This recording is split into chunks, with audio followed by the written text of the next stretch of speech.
여러분, 암주요 치료비 들어보셨죠? 암수술, 항암치료, 방사선 치료를 받고 치료비를 다시 일정 부분 돌려받는 보험으로 암치료비 부담을 줄여준다고 해서 큰 인기를 끌었는데요. 작년에 절판되어 이제 가입이 불가능합니다. 그런데 아쉽게 가입 못했던 분들이라면 이 영상 꼭 보세요. 보험료 저렴하고 보장 범위도 좋은 비급여 암주요 치료비 보험이 출시되었습니다. 이 보험도 암치료비 부담을 확실하게 줄여줍니다. 사실 암주요 치료비가 인기가 많았던 건요, 비급여 치료비가 너무 비싸서 부담된다는 심리적 요인 때문이었습니다. 우리나라는 산정특례라는 제도가 있어서 암 진단을 받으면 급여는 5%만 부담을 하면 되거든요. 근데 비급여는 혜택을 못 받습니다. 내가 온전히 부담을 해야 된다는 거죠. 이게 심적으로 부담이 컸는데요. 아니 근데 암 치료에 효과가 좋다는 것들은 비급여에 치료비도 비싼 게 많은 게 사실이에요. 예를 들면 중입자 치료 있죠. 세브란스 병원 기준으로 가장 비싼 치료비가 5,500만 원이나 하더라고요. 비급여다 보니까 이 치료비를 환자가 부담을 해야 합니다. 그러다 보니 내가 가지고 있는 암 진단비가 금방 없어질 수도 있더라는 거예요. 그래서 출시된 게 암주요 치료비였어요. 급여든 비급여든 암 치료에 해당하는 수술, 항암, 방사선 치료 등을 받고 내가 치료비를 병원에 결제한 다음 내가 쓴 치료비를 보험회사에 일정 부분 다시 돌려받는 구조로 판매되었습니다. 그런데 장점만 있었을까요? 그건 아니죠. 300만원, 500만원, 700만원, 1000만원, 2000만원 뭐 이렇게 최대 1억 이런 식으로 지급 금액이 정해져 있어서 치료비는 해당 구간에 반내림을 해서 받을 수 있었어요. 예를 들어 1년 동안 치료비가 3,900만 원이 나왔다.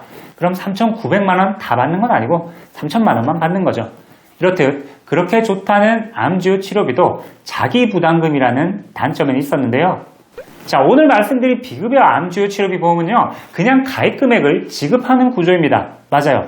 암진단비처럼 비급여 암주요 치료비를 3,000만 원을 가입했다. 그럼 3,000만 원을 일시금으로 받는 겁니다. 자기 부담금 같은 건 걱정을 안 해도 된다는 거죠. 내가 암주요 치료비로 100만 원을 쓰던 1000만 원을 쓰던 가입한 금액을 다 받습니다. 어떤 구조인지 설계가 궁금하시죠? 제가 모든 보험회사를 설계할 수 있어서 비급여 암주요 치료비 비교 자료를 만들어 뒀는데요. 많은 회사들이 비급여 암주요 치료비 시장에 뛰어들었는데 저는 이 중에서 지회사를 추천드리고 싶습니다. 일단 보험료가 저렴해서 좋고 저렴한데도 보장까지 좋거든요. 일단 제가 만들어 본 비급여 암주요 치료비 베스트 설계안을 보면서 설명을 좀 더 해드릴게요. 자, 특약이 많아 보이지만 여기에 기본 계약이랑 연계 특약들이 있어서 사실은 이것들만 보시면 됩니다. 제가 보기 좋게 중요한 특약만 추려서 보실 수 있게 해드릴게요. 비급여 암주요 치료비 핵심 특약은 두 가지입니다. 비급여 암주요 치료비 그리고 비급여 항암약물 치료비예요. 암주요 치료비는 세 가지로 암수술, 방사선 치료, 항암약물 치료인데요. 암수술에는 일반 절제술은 물론 다빈치 로봇 수술도 포함이고 방사선 치료에는 중입자 치료, 양성자 치료 등도 포함입니다. 항암약물 치료에는 일반 항암제부터 표적항암, 면역항암도 모두 보장이 됩니다. 가장 보장 범위가 넓은 게 암주요 치료비 특약인데 비급여 암주요 치료비라고 하는 것은 말 그대로 비급여 항목으로 분류된 암수술, 방사선 치료, 항암약물 치료만 해당한다는 겁니다. 급여 치료는 보장이 안 되는데요. 아니 그럼 급여도 안 되는 게 무슨 의미가 있냐라고 할 수 있어요. 근데 제가 처음에 말씀드렸죠. 급여는요, 산정특례 혜택을 받으면 환자는 5%만 치료비를 부담하면 됩니다. 치료비가 5,000원이 나오면 얼마를 내죠? 250만 원만 내면 되는 거죠. 이건 큰 부담이 없지 않나요? 비급여 치료는요, 5천만 원이 나오면 환자가 5천만 원을 전액 부담해야 돼요. 비급여 치료비라고 무시하면 안 됩니다. 자, 이렇게 비급여 암 치료비가 3천만 원까지 가입이 되고 그 다음 비급여 항암약물 치료비는 2천만 원까지 가입됩니다. 항암약물은 아까 말했듯이 일반 항암제부터 표적항암, 면역항암 등이 포함이에요. 사실 암 치료 중에서 가장 많은 게 항암 치료이고 그 다음이 방사선, 다음은 수술 이런 식이거든요. 그래서 항암약물 치료비보다 같이 가입을 하시는 게 좋습니다. 그럼 만약 내가 이걸 가입하고 암 치료를 받으면 얼마를 받는 걸까요?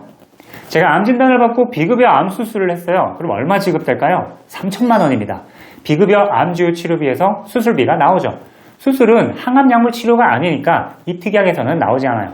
그럼 내가 비급여 표적 항암 치료를 했어요. 그럼 얼마 지급될까요? 5천만 원입니다. 아니 왜 5천만 원이죠? 암주요 치료비에 항암약물 치료가 포함되어 있고 비급여 항암약물 치료비에도 항암 치료가 포함이니까 보험금이 이렇게 나와야겠죠. 3천 플러스 2천 이렇게 해서 5천만 원을 받는 겁니다. 마지막으로 비급여 방사선 치료는 얼마일까요? 5천일까요? 아니요, 3천입니다. 방사선 치료는 비급여 암주요 치료비에만 해당하죠. 아니 그런데 아까 중입자 치료는 비싼 게 5,500만 원이나 한다고 했잖아요. 근데 3천만 원을 받으면 2,500만 원은 나보고 결국 내라는 소리잖아요.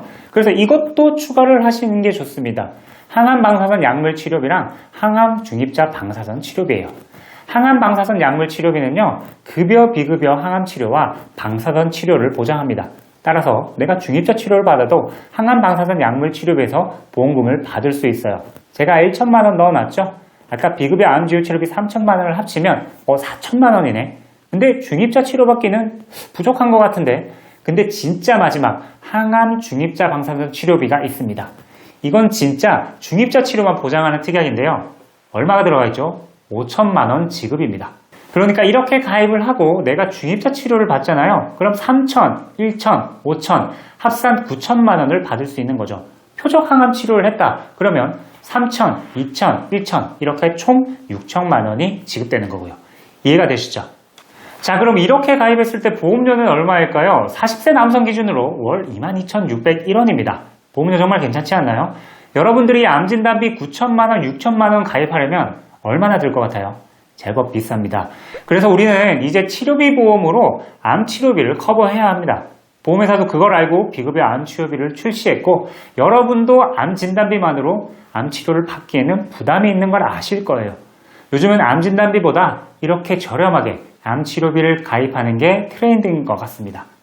시청자 여러분들도 암 치료비 부담이 걱정되신다면 암 진단비보다 저렴한 비급여 암주요 치료비 설계를 받아보세요. 제 전화번호나 고정 댓글에 있는 카카오톡 1대1 채팅방을 통해서 많은 분들이 연락을 하고 있습니다. 비급여 암 주요 치료비 설계안 보내드리고요. 영상에서 다 말하지 못했던 꿀팁들 알려드리도록 할게요. 제 채널에 유용한 보험 영상이 많은데요. 요즘 수술비 보험을 궁금해하는 분들도 많은 것 같습니다. 앞에 있는 영상 클릭하시면 제가 좀 더 자세하게 설명드릴게요. 감사합니다. 본광고는 생명보험광고 심의 기준을 준수하였으며 유효기간은 심의로부터 1년입니다.